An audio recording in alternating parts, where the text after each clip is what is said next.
Hola a todos. Misión Utopía es un libro escrito hace 30 años donde se cuentan historias de la vida real sucedidas en más de 12 países. El primer objetivo, además de producir este tipo de videos, es recaudar fondos para construir un hospedaje transitorio para mujeres víctimas de violencia de género y que tengan un lugar seguro donde dormir con sus hijos.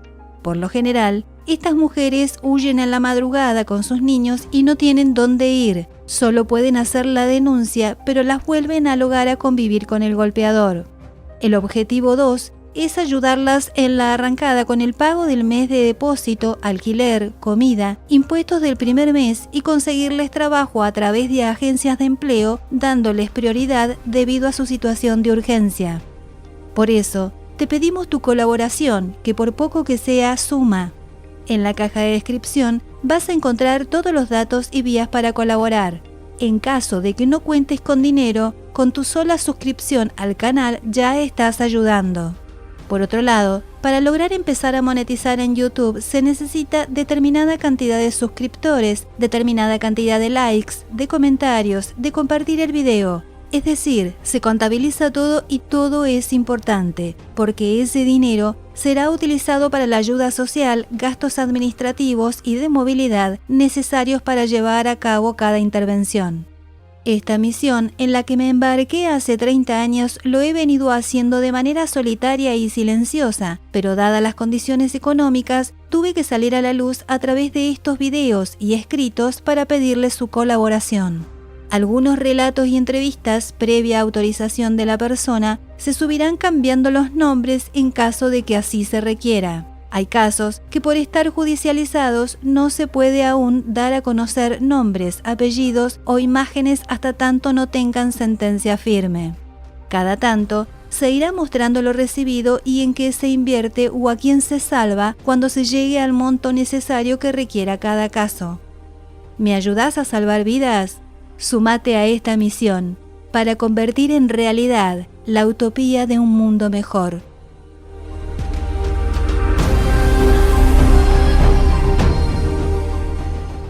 Informe Pedofilia.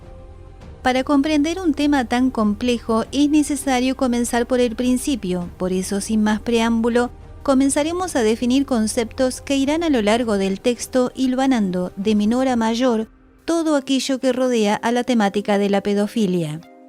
La conducta de las personas es básicamente inconsciente y está moldeada, mantenida por contingencias que son efectivas aunque no sean observables. El cerebro es lo biológico, la conducta es lo psicológico. Lo que controla la conducta es la neocorteza, los lóbulos frontales que se encargan de las conductas más reflexivas y humanas. Hay 3 tipos de control de conducta: control de impulsos, control emocional y control de movimiento. A su vez, la conducta es regulada por la ética, conjunto de normas morales que rigen la conducta de la persona en cualquier ámbito de la vida. Los tipos de conducta también son 3: inhibida o sumisa, agresiva y asertiva, a través de actitudes corporales, los gestos, la acción y el lenguaje. Existen 10 clases de mecanismos de defensa que sirven para ocultar, enmascarar lo que yace dentro del individuo, tenga o no psicopatologías. No los detallaré en este informe para no hacerlo extenso. Existen 12 tipos de trastornos. Dentro de ellos está el trastorno narcisista de la personalidad. Suele confundirse un sociópata con un psicópata porque comparten muchas características. Si bien ambas son un peligro para la sociedad, los profesionales en la materia coinciden que el psicópata es el más peligroso porque no experimentan culpa por sus acciones. Entre las muchas características, el psicópata suele tener un comportamiento obsesivo hacia quien lo ignora y de puertas para afuera hará creer al resto de la sociedad que es una persona intachable. Esto se debe a que se creen superiores a los demás en su trastorno narcisista psicópata. Dentro de las estructuras clínicas tenemos 3 categorías: neurosis, psicosis y perversión. Cuando hablamos de estructuras clínicas, es en función de la falta de estructura al momento de la conformación del ser.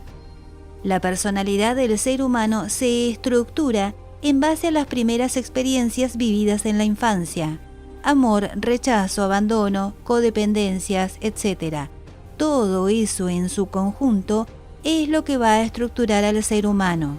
Esas primeras vivencias quedarán troqueladas, fijadas en lo más recóndito de su inconsciente, y desde ahí fraguará su existencia hasta que más adelante aparecerá la falla que pone en evidencia la psicopatología. Esa falla se llama quiebre psicótico. Psicosis. La persona que está estructurada bajo el designio de la psicosis, esquizofrenia, paranoia y bipolaridad, lo es por lo que vivió en ese primer año de vida, cuando su yo se estaba formando. No hubo un referente, hubo en cambio una madre psicótica ajena a su función de madre, abandonando al infante a su propia suerte. No hubo una madre que caracterizara al infante. Caracterizar en psicología significa llenarlo de amor, y por lo tanto, el yo no logró estructurarse. Un yo débil ante un hecho traumático, al no haber una estructura básica, tendrá el quiebre psicótico. De adulto, tenderá a la psicosis. Por ejemplo, en el caso de Lucio Dupuy, la madre y su pareja tienen una mezcla de madre psicótica y pareja perversa narcisista.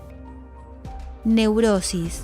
En el neurótico opera otra cosa. El neurótico, fóbico, histérico u obsesivo, libró ese primer año su yo, logró estructurarse a través de introspecciones y pasa a un segundo momento, a una segunda estructura en donde su yo estará en constante conflicto con la realidad, con las demandas del ello y con las exigencias del superyo. Es decir, hay una realidad que lo frustra, principio del placer y el yugo del deber. No le gusta esa realidad y crea una alterna en un intento de reequilibrio. Por ejemplo, luchar con demonios. La construcción del demonio es luchar con sus padres, con eso que vivió en su infancia y que retornan a su existencia representados en personas de carne y hueso en los que deposita sus frustraciones. Simbolismo. Los demonios para el psicótico son reales. Demonios que lo persiguen, que atraviesan paredes, que aparecen en su cuarto, le susurran cosas al oído. Nadie más lo ve, solo él. Realismo. En el perverso, el demonio es él. Es un niño grandote al que no le pusieron reglas, normas, límites. No hubo un padre que lo castrara. Ausencia de la figura paterna que castrara su deseo. El perverso goza por ese medio, como si fuera un infante sádico mortificando la existencia del otro, saciando sus pulsiones perversas, importándole solo él. Por ejemplo, las golpizas que los Ragsberg le dieron a un joven. Otro ejemplo para ponerlo aún más claro, en el sueño. El neurótico tiene una pesadilla y sabe que solo fue un mal sueño. El perverso lleva a cabo lo que el neurótico sueña, y el psicótico vive el sueño como real. Perversión. La personalidad perversa maneja con maestría la mentira y la confabulación porque su único objetivo es satisfacer sus propios deseos a costa de los demás. No tiene ningún sentimiento de culpa porque su mente deforma la realidad, de manera que siempre son los demás quienes son culpables de sus conductas. Por ejemplo, en parejas, vos provocaste que yo te pegue. Tipos de perversiones: parafilias, exhibicionismo, fetichismo, froteurismo o frotismo, voyeurismo y pedofilia. Existe una serie de técnicas para neutralizar a un perverso narcisista que lo dejaré para otro informe más adelante. Narcisismo y perversión. El perverso narcisista es quien no soporta sus propios conflictos internos y se los endosa a otro. De hecho, la palabra perversión proviene del latín pervertare, que significa invertir, cambiar de sentido. Perfil de sus víctimas. Personas dinámicas, fuertes, que les gusta gozar de la vida, inteligentes y capaces de generar una envidia muy intensa en los perversos narcisistas porque poseen muchas virtudes que el narcisista usará para obtener beneficios de ello y mejorar a la vez su imagen social. Busca mujeres empáticas. Características: son agresivos, egoístas, impulsivos, con rasgos de inadaptación, manifiestan escasa o nula comunicación con su entorno. Manipulador: dice algo hiriente y lo hará pasar por broma, por ejemplo. Buscan constantemente el combate verbal, chantajea emocionalmente, retiene dinero, priva de sexo, niega comunicación o cualquier cosa que haga sentir a su víctima inestable emocionalmente. La única forma de ganarle a un narcisista es retirarse por completo. Si la víctima intenta vengarse, solo se estará envenenando con la misma toxicidad que intenta superar. Son expertos en hablar de forma ambigua, lo cual genera confusión en la otra persona. Además, se caracterizan por no terminar sus frases, lo cual desestabiliza a sus víctimas. Suelen mentir continuamente, sin embargo, no lo hacen de manera directa, sino que utilizan insinuaciones y silencios, de modo que crea los malos entendidos de los cuales podrá obtener beneficios en el futuro.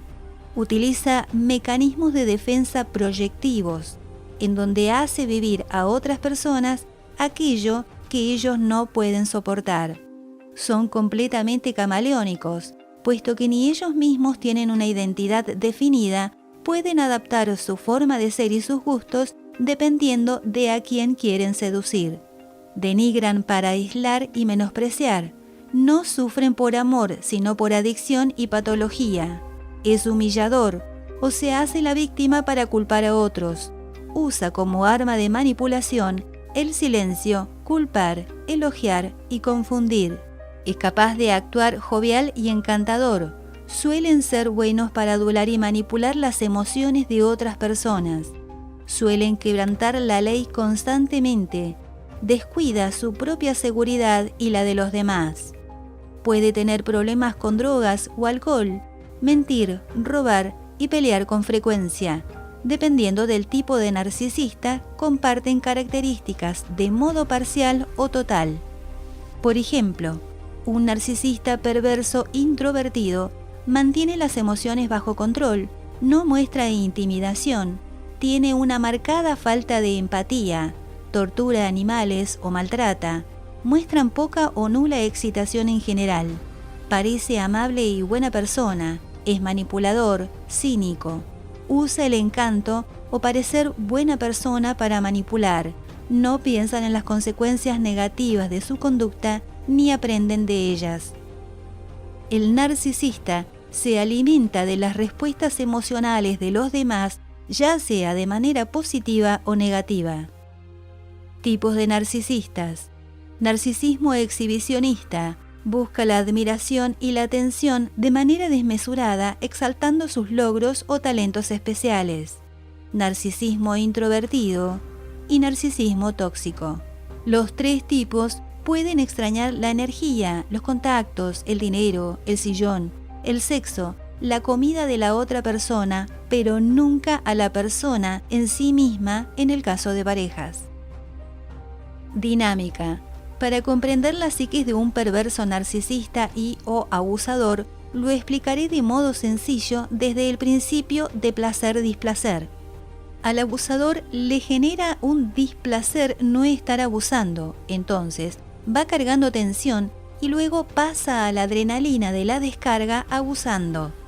Tiene una alta tasa de reincidencia. El abusador no busca la cura, sino que busca maneras de no pagar las consecuencias, no ser pescado, pero sigue abusando. Esto explica por qué hay tantos abusadores que hasta buscan normalizar la pedofilia en ciertos grupos de varios países. Diferencias entre un pedófilo y un pederasta. Pedofilia. Quien es atraído tiene impulsos o sentimientos eróticos por niños o niñas, es el que desea. Pederasta. Quien ejecuta esas emociones, es quien abusa, es el que viola. En el medio de ambos existen los frenos inhibitorios, pero los peritos y profesionales en abuso, pedofilia y pederasta coinciden en aclarar que no pasa mucho tiempo en el que los frenos inhibitorios desaparecen y el pedófilo pasa a ser pederasta por la misma pulsión, necesidad de hacer realidad su deseo sexual en la mayoría de los casos. Algo así como que el pedófilo es el paso previo al pederasta. Eso dependerá de la capacidad de control de emociones que tenga el narcisista perverso, su habilidad para enmascarar su personalidad, su capacidad para confundir a su entorno o víctimas, su habilidad camaleónica, su habilidad para no ser pescado, su prolijidad para mostrar ante la sociedad que es una buena persona y lograr que le crean. Por eso, es muy importante detectarlos a tiempo antes de que desaparezcan los frenos inhibitorios, teniendo en cuenta permanentemente que son personas que construyen una imagen para ocultar ese perfil perverso. Marcela Escarafia, máster en neuropsicología y perito oficial del Poder Judicial de Córdoba, en una entrevista para CNN, detalló los perfiles psicológicos de quienes intercambian imágenes de abuso sexual infantil y dijo que el 30% de los consumidores y distribuidores de este tipo de imágenes en algún momento podría intentar reproducir esa escena con algún niño o adolescente.